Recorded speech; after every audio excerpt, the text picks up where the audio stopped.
জীবনে সফল হতে গেলে তিনটা ব্যাপার মাথায় রাখবেন, এটা বলে আমি শেষ করব। তিনটা ব্যাপার ইনশাআল্লাহ, আপনি যে স্টেজের স্টুডেন্ট হন, আপনি যা চিন্তা করছেন আপনি সফল হবেন। এক নাম্বার, বাবা মার দোয়া নেবেন। মা যদি বেঁচে থাকে মায়ের পায়ের নিচে বসে থাকেন, কান্নাকাটি করেন।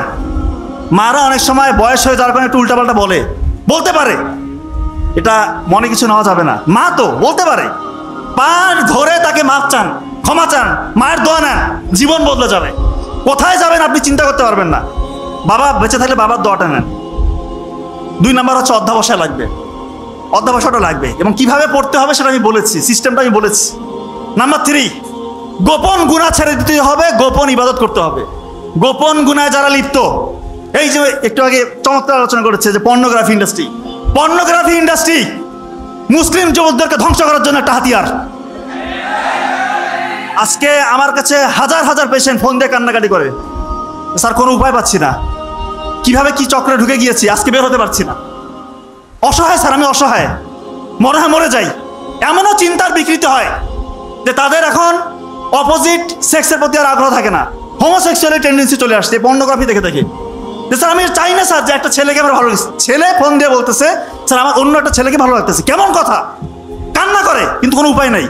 স্যার আমার মধ্যে ওই চিন্তাটাই আসতেছে না স্যার, আমি যে বিয়ে করবো ওই মানে ওই তাকাটা আমার মধ্যে নাই, ওই আগ্রহটা আমি হারিয়ে ফেলেছি। স্যার আমি এরকম ছিলাম না। এই জন্য দয়া করে কেউ যদি এর আশেপাশেও থাকেন দূরে থাকেন ভাই, ধ্বংস হয়ে যাবে। এমন গোপন গুনাহ এটা, এমন ভয়ঙ্কর ভয়ঙ্কর রোগ আপনার হবে যেটা বংশে আপনার হয় নাই কারো, এবং এমন রোগ আল্লাহ মাফ করে হতে পারে যেটা কাউকে শেয়ারও করতে পারবেন না। এই জন্য গোপন গুনাহ ছেড়ে দেন, আল্লাহ তাআলা খুশি হয়ে যাবে। আল্লাহকে রাজি খুশির জন্য গোপন গুনাহ ছেড়ে গোপন ইবাদত করেন, তাহাজ্জুদের সালাত আদায় করেন। যে স্বপ্ন আপনি দেখবেন সে স্বপ্ন ইনশাআল্লাহ বাস্তবে রূপান্তরিত করতে পারবেন, এটা আপনি বিশ্বাস করেন। আমাদের ব্রেইনের একটা সিস্টেম আছে, আমরা জানিয়ে ভাবি, জানিয়ে চিন্তা করি, ব্রেইনের মধ্যে তখন রেটিকুলার অ্যাক্টিভেটিং সিস্টেম চালু হয়ে যায়, RAS বলে।